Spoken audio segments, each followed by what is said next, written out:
Pada soal diketahui yaitu suatu reaksi CaOH2 kali dalam bentuk larutan ditambah CO2 dalam bentuk gas itu bereaksi menjadi TTT. Kemudian tentukan terjadi endapan atau tidak, dan jika terjadi endapan tentukan senyawa yang mengendap.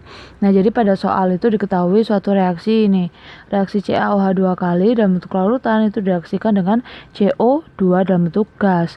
Nah, yang ditanyakan adalah yang pertama reaksi yang terjadi, kemudian yang kedua yaitu terjadi endapan atau tidak, dan yang ketiga yaitu jika terjadi endapan itu senyawa endapannya itu apa. Nah, jadi gas karbon dioksida atau CO2 yang ditambahkan atau ditiupkan ke dalam larutan kalsium hidroksida CaOH2 kali. Nah, reaksi antara air kapur itu ini ya, CaOH2 kali itu air kapur. Jadi reaksi antara air kapur dengan karbon dioksida itu akan menghasilkan suatu padatan atau endapan, yaitu senyawa kalsium karbonat atau CaCO3, dan produk samping berupa air. Nah, jadi untuk reaksi yang terjadi yaitu di sini ada CaOH2 kali yang direaksikan dengan CO2. Nah, itu akan menghasilkan suatu endapan CaCO3 dan juga produk sampingnya itu berupa air.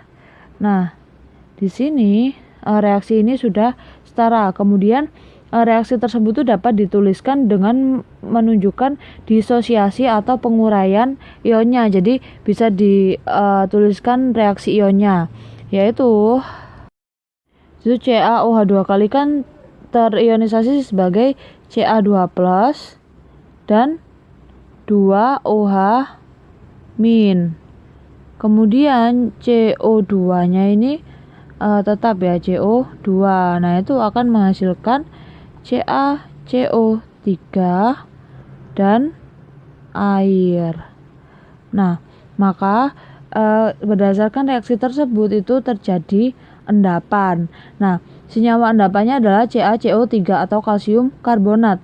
Jadi berdasarkan penjelasan tersebut maka diperoleh data sebagai berikut, yaitu data yang pertama reaksi yang terjadi. Jadi ini reaksi yang terjadi yaitu CaOH2 kali direaksikan dengan CO2 itu menghasilkan CaCO3 berupa padatan dan juga hasil samping berupa air atau H2O.